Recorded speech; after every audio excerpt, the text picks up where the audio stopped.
Thank you very much, Andy. Hope everybody can hear me all right. I think the mic's working. Minister, thank you so much for agreeing to do this today. It's an honor to share a stage with you. It's great to see you again. I want to, if I can, just start with I think maybe where Andy just left off. Think about where Greece is, almost equidistant between the war in Gaza and the war in Ukraine. You're safe, but yet sandwiched between two conflicts that seem very consequential and important here in Washington. You can just share with us the view from Athens about how both of those conflicts are right now. Well, first of all, the honor is all mine. Thank you for the opportunity to speak about where we are and the way you see the world. So, you're right to point out two important conflicts: Ukraine, Black Sea, Gaza, but it's not only that. Look at Iran. How far is Iran from Greece? Look at Sub-Saharan Africa. How far is Sub-Saharan Africa from Greece? Look at Syria, as just a few months ago a failed state. Now a new government, we're waiting to see the true colors of al-Sarraj. Look at Libya, still a failed state. So we're in the middle, in the very middle of a huge geopolitical upheaval. That's where we are. And we're at the same time a mid-sized European country, member of the European Union, democracy, member of NATO, looking in order to create a better future for the Western Balkans, create stability in the east flank of NATO and of Europe, our geographical entity, who have lots on our plate, And I'm not telling you something that is not on already. We need help. We need help from the European Union. We need help from the United States. Okay, so you read my mind. Next question. You're meeting with U.S. officials. You're here in our capital. What are your needs? What sorts of capabilities, platforms, assistance do you need from the United States, or has Greece prioritized in its discussions with the United States? Well, I was in the Congress in the morning. I'm meeting the Secretary in the afternoon. Our immediate need is not asking for particular platforms, or particular systems, or for money. What I prioritize as number one is to have a clear understanding of where we are. Because if that's there, all the rest will follow. But we have to share a common view on the challenges of our region. If that is not there, then all the rest will be a problem. Will be a negotiation, will be a discussion, will be whatever. But if we agree where we want, for example, the world around Greece, in the Southeast Europe to be, or Middle East, or Northern Africa, or the Black Sea, where if we agree with the United States where we want that part of the world to be in 10 years' time, then the rest will follow. Okay. I think that is a more than fair approach. I think one key question that will automatically come up with this administration is how much are you spending, percent of GDP, on defense, and are you satisfied as defense minister with the investment that you're making in Greece's defense? For us, the discussion then with the United States on that is easy because we are spent north of 3.4%. Sometimes we are 3.7%. And please take into account that Greece is a country that exited a huge crisis, a very big 10-year crisis in which we lost almost 30% of our GDP, which is equivalent to a war, a big catastrophic war, and yet we still stand. And I think we have one of the best armies, one of the best armed forces within the European Union, taking our size into account, and much better than countries that have 3, 4, 5 times our GDP. So we never had a problem with the United States on that level. Also, what we're trying to do now, and I think that will sound interesting to the United States, is we're doing a total reform. We call it Agenda 2030. Because let us be frank, in the past, armed forces used to be a number of systems supported by capable and well-trained personnel. It is not like that anymore. Now, armed forces of the 21st century are an information machine. They have to be able to absorb data, understand data, and then try to answer to the challenges according to the data they have processed. And the personnel has to be qualified to deal with that kind of thing. And the systems have to be systems depending to a holistic approach, be it cybersecurity, being space, being ballistic missiles, being sea, being under the sea. So it's totally a different game, totally a different game. And I think we have understood it well, and we're trying to reform ourselves accordingly.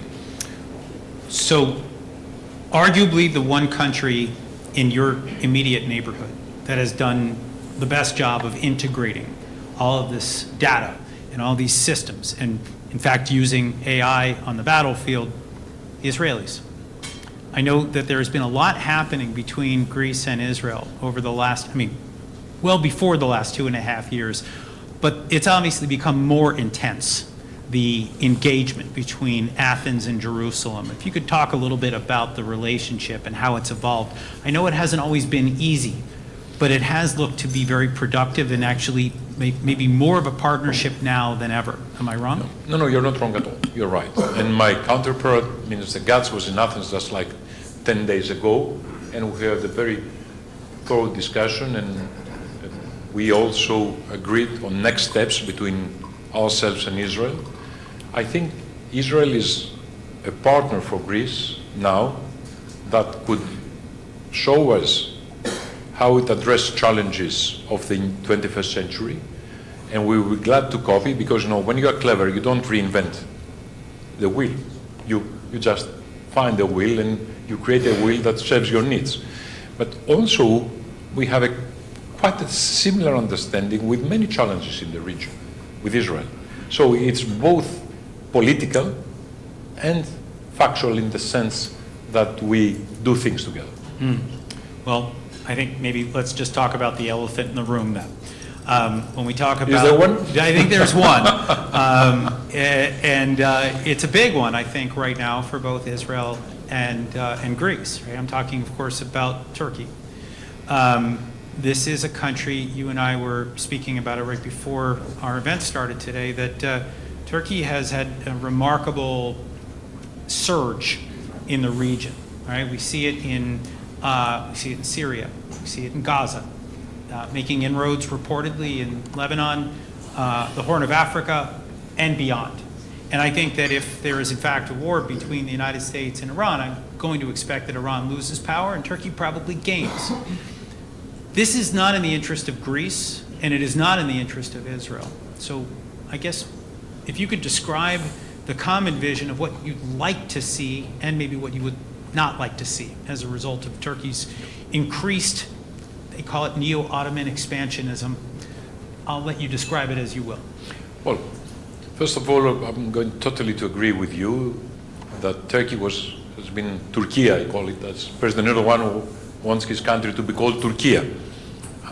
Turkey, he thinks it's diminishing the country because of the relevance of the bird.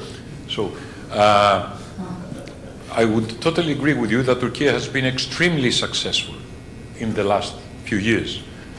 You mentioned a number of Turkish successes. I will add Libya to it. There's a military presence in Western Libya now, and I believe that Turkey is also creating an understanding with Eastern Libya. And also Turkey is present in Africa, especially in sub-Saharan Africa. When I was foreign minister, I was flying around Africa, there was clearly Turkish presence around. Twice I found President Erdogan on the ground. So Turkey has been extremely successful. Also has been extremely successful in the Southern Caucasus. Now, the question, not read me wrong, I'm not in any way anti-Turk. And I don't believe even Israel is anti-Turk at all. Please remember that a few years ago, 20 years ago, 25 years ago, Israel and Turkey were the best of friends and close allies.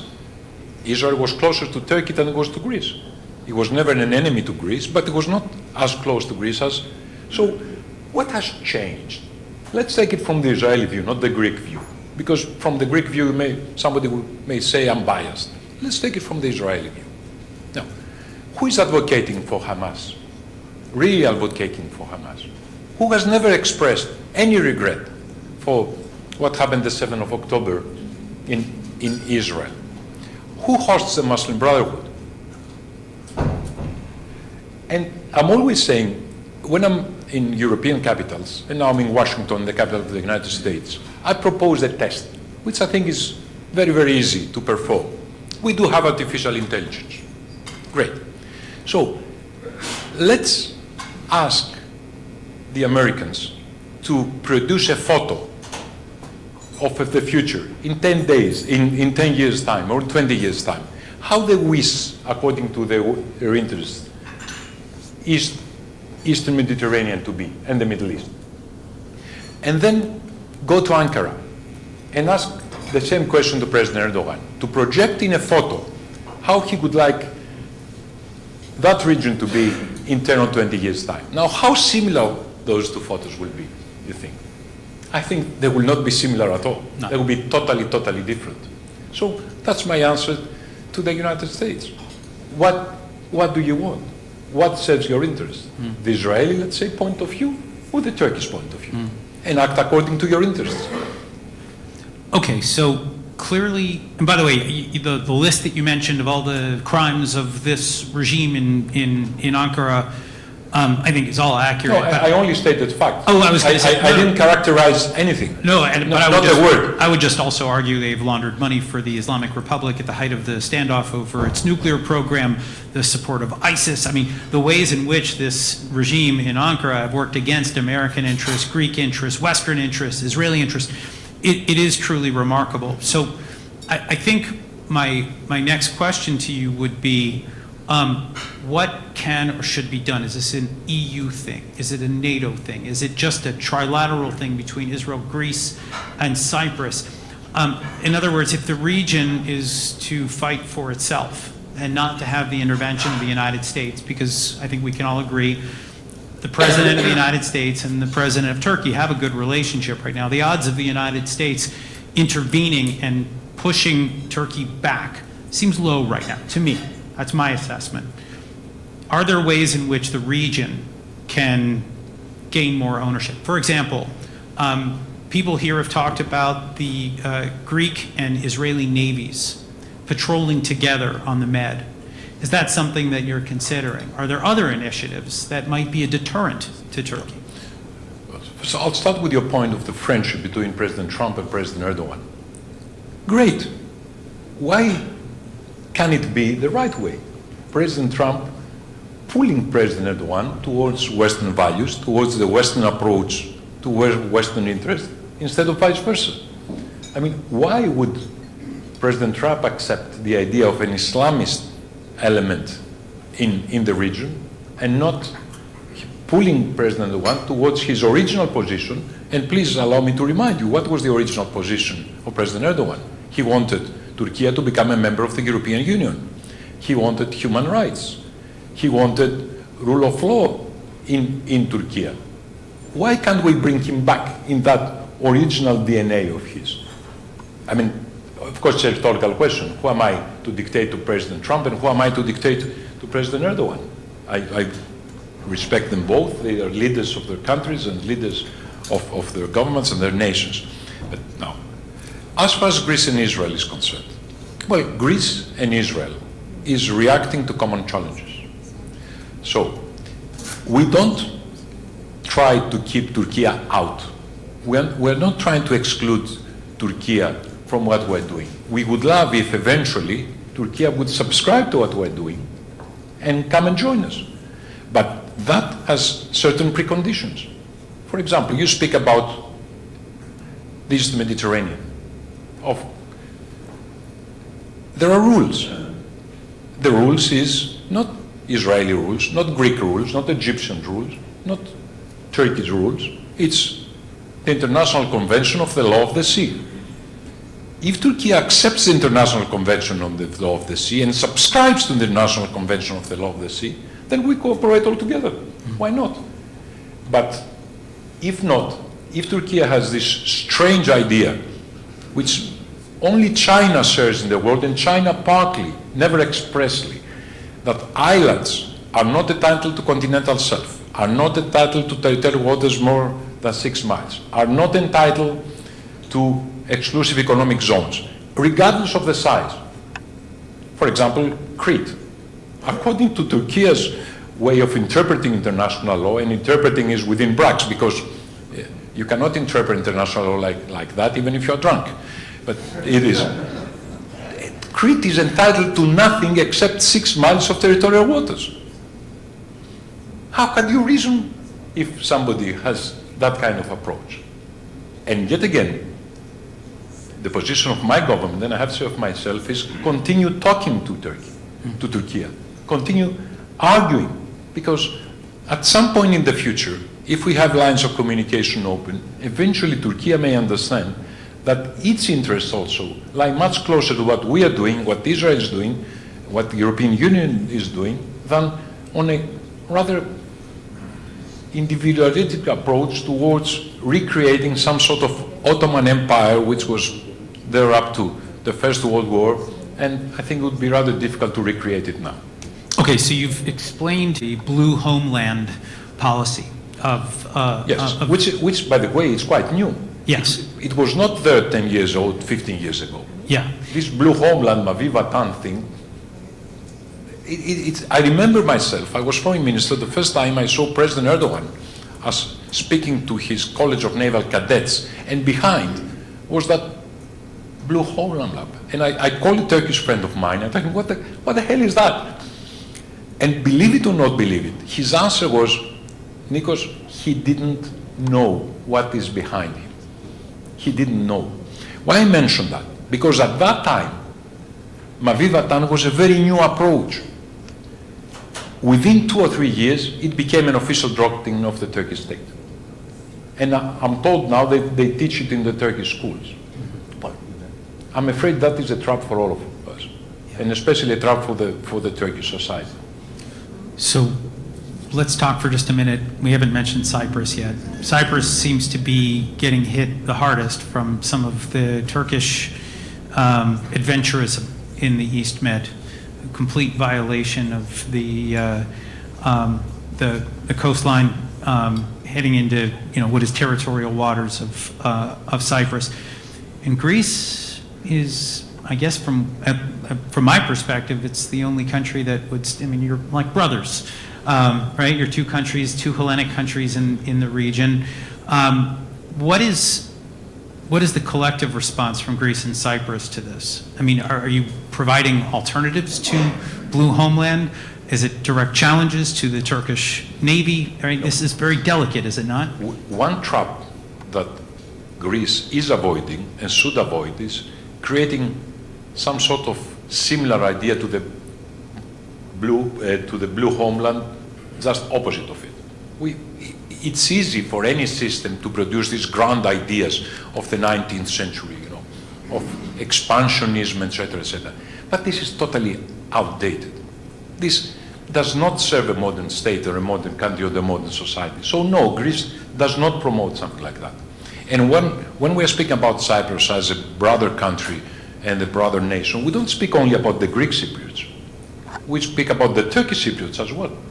What we're advocating for is a unified Cyprus, a member of the European Union, for full rights for everybody.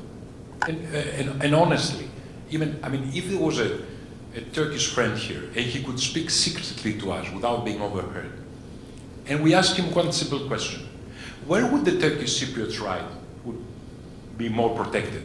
Within the European Union or within Turkey? Where would he sleep at night, being sure that he would not wake up and arrested in the morning for his beliefs or whatever he said against somebody in the Turkish political establishment? So, again, we're advocating for a unified Cyprus with full protection of the rights of the Turkish Cypriot community as a member state of the European Union. And we believe that is to the interest of the Greek Cypriots, the Turkish Cypriots, and to the interest of Turkey as well. I believe that Turkey's interest is totally different, to my humble opinion. Who am I to say? Not towards a distant past, but towards a bright future as a democratic, affluent, important, big country and a very close friend to Greece, eventually at some time. I like your optimism, but I also have to note that you have a backup plan, right? We have all heard about Iron Dome, we heard about Golden Dome. You have Achilles' shield. Yes, we do. So that's obviously there for a reason. That's in case your vision for the region begins to Well, crumble. being an optimist Yes. doesn't mean I'm a fool. I can see what's all around. My government, my prime minister, the Greek parliament, all the Greek parties appreciate the challenges. So we have to prepare for the worst and hope for the best. Now, Achilles' shield, it's a much more holistic approach than anything else existing right now. It's much more holistic than Iron Dome or the Golden Dome, because it includes everything, every kind of challenge, coming from the space or cybersecurity, or the sea, or under the sea, or the air, or ballistic missiles, or cruise missiles, whatever. And we're working with Israel on this, and we're asking Israel for help and assistance, but not as it used to happen in the past, by purchasing platforms or weapon systems. We're not going to do that. We're going to produce at least 50% of those systems in Greece, and also get the know-how, and have this extremely efficient and extremely successful Israeli innovation ecosystem to work with our ecosystem, because we need a jump start. On that, we have been a little late. I think it's a terrific idea, and obviously the Israelis have had incredible innovation in air defense and in other areas of defense as well. So I'm glad to see this. Production, local production, you're going to have a defense industrial base that is entirely Greek? It will be Greek up to 50%. Up to 50%. But knowledge also of know-how, knowledge of the code of the systems. So you could influence development of those systems in the future. And I think Israel can gain from that as well. And you were very right to point out how Israel has been very successful on the air, on the anti-missile defense, air defenses. But also, please remember, the sea is there as well. Yeah. And we could teach Israel a few things, and it would be helpful for them and for us as well. I think so as well, and I do get a sense that there is an appetite for it, which is why I was raising this issue of perhaps joint patrols and maybe learning from one another, but also projecting defense together. I want to ask you about NATO, and maybe also a little bit about the EU. Some of these multilateral structures that Greece has always enjoyed being part of, they're under strain right now. They feel like they're under strain. Can you just give us a sense from being inside the tent, some of the dynamics that are at play? Well, there was always, let's speak about our family, the European Union, because myself, I think most Greeks, we are committed Europeans. We believe to the European experiment. And we're very proud of the European experiment.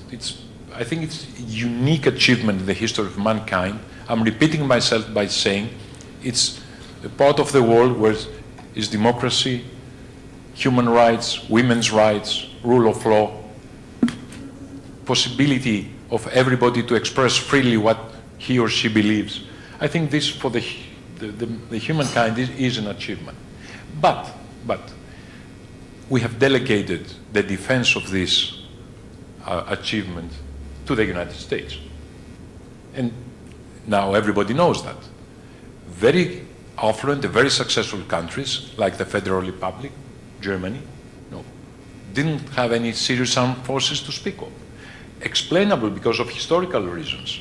But I think it's quite naive to believe that you can be successful, you can be affluent, you can be rich, and you can have no defenses.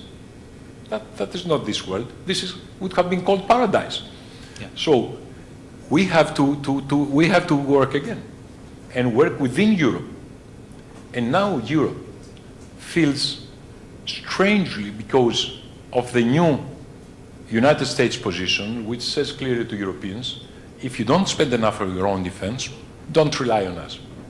And even Article 5 of NATO, which was sacrosanct up to now, it's sometimes under question.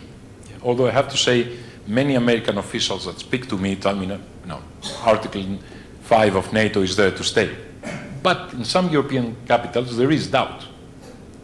Let me give an example. The Baltic capitals. Europe has to be able to create a defense autonomous possibility. That would be the answer. It will take years, probably it will take decades. It cannot happen tomorrow. We will still have to rely on the United States for many things, especially on logistics, on transport planes, on enablers. We cannot build that capacity from one day to another, and announcing huge amount of money does not resolve the problem. You have to enhance your production basis. You have to create new lines of production. That does not happen in 1 year and does not happen in 5 years. It has to be a long-term process, but Europe has to do that and has to be able to defend itself. And of course, deal with the United States on an equal basis. We still want United States presence in Europe, military presence in Europe, hard power presence in Europe, but also we have to be able to defend ourselves. Yeah, and I mean, I think it's interesting because, of course, the U.S. is asking for this. It was asking for this before the invasion of Ukraine. Now it's even more urgent after this idea that the Europeans need to handle their own neighborhood, while the United States pivots to its great power competition, as we call it in this city, with China. And there, I just wanted to ask you about where Greece sits. I think we see it with a lot of countries, not just in Europe, but around the world. They have been relying on China for cheap goods. They've been relying on China for a range of, products and services. And there's also an exposure to China in terms of infiltration, acquisition of intellectual property. These are all things that 10 years ago we weren't really talking about. Now, I know it is the dominant conversation with the United States and every one of its partners. So I'm wondering if you could just share with us for just a minute about how this is impacting you, the great power competition between China and the United States. How is that impacting Greece? Well, I'll give you an example, which I have repeated once or twice. You know that Costco Pacific, who is based in Hong Kong, but it's a Chinese state company, has an important print in the port of Piraeus. And the port of Piraeus is the biggest port of Greece and is on its way to become the biggest port in the Mediterranean and one of the biggest ports in Europe. Maybe in 10 years' time, the biggest port in Europe as well. And now, when I travel in capitals, especially in Washington, I'm being asked, why did you let the Chinese have such a precious part of your infrastructure? And the answer is very funny. We didn't let it happen. We were obliged to do it. And let's move back during the crisis. During the crisis, Greece was obliged to sell state assets in order to balance our books, which I understand. Now, one of the state assets we were obliged to sell was the port of Piraeus. So at the time, we flagged the issue. We asked all Europeans, the European Union especially, because the Troika was the one obliging us to sell the asset, that they should present at least a European company to take over the port. And then we flagged the same issue to the United States. So they would bring an American company to take over. And nobody was willing to take the geopolitical risk. So the Chinese appear out of nowhere and they take over the port. And now we have to answer why the port is being owned by the Chinese. That shows the lack of strategic thinking of the Western world. Because that was not 2 centuries ago. That was 2010, 2011, 2012, 2013, 2014. So 10, 15 years ago. So if you cannot foresee that China would be, let me use a very mild word, China will be a competitor of yours in 50 years' time. If our system cannot see 20 years ahead, I'm sorry, but then probably we're doomed. So we need strategic thinking. That's what we need, and sometimes that's what we lack. To ask you my last question, so that means everybody in the audience, please prepare for your questions so you can ask the minister. My question is about strategic thinking. You have been thinking about the future of your neighborhood, of Greece's security, regional security. When you look 5 years into the future, 10 years into the future, what do you see right now? I mean, what are the things that you are thinking about to prepare Greece and to prepare the West for the challenges ahead? Well, as far as Greece is concerned, I think that the agenda, especially the Greek armed forces, because if I will start talking about the Greek economy, it will take time. But if we're speaking about our defense agenda and protecting the country from external challenges, I would say Achilles' shield and the Agenda 2030 has all components that could enable Greece to address whatever challenges the future may present. But what I would like to see there is a European defense element, Europe to be able to project power, Europe to have the capacity to understand challenges not just coming from Russia and the north, but challenges coming from the south. The Sahel right now, I'm repeating myself constantly, trying to wake up my European friends. The Sahel is right now a paradise for Islamist radicalism and terrorism, and we don't do anything about it. Autocracies upon autocracies and dictatorships are being created in Sahel, and we're just watching without acting at all. And the other thing we have to do is bring India closer to us. India is the biggest country in the world population-wise, 1.5 billion people, 4 times the population of the European Union. It will be the 3rd economic power of the world in a few years. And they're a democracy. So we have to create a common understanding with India. And by the way, I'm flying to Delhi immediately after Washington. Okay, safe travels. By the way, I think it was a very good outcome between Trump and Modi, and maybe starts to pave the way for some of what you're talking about here. I was actually very heartened by that. But you know, I'll say something which is funny. You know who was the person that facilitated my first visit and contact with India? It was Ambassador Payat, who is sitting right here. Because at that time, that was the main strategic thinking, and rightly so, of the United States. Let's bring India towards the European Union and towards the Mediterranean. So, seeing suddenly this turning itself to a problem between the United States and India, for me, doesn't make sense. India should be made an ally of the United States. Yeah. And I think the non-aligned nature of India has made that challenging, but we've actually seen India take part in, for example, the fostering of the Abraham Accords, and I know that's something that you were also very invested in. They played a role, and I think they will continue to play a more quiet role. We want to draw them out, and that I think... They are quiet by culture, but yet again, for example, we had common exercises with them, the Indian Navy with the Greek Navy.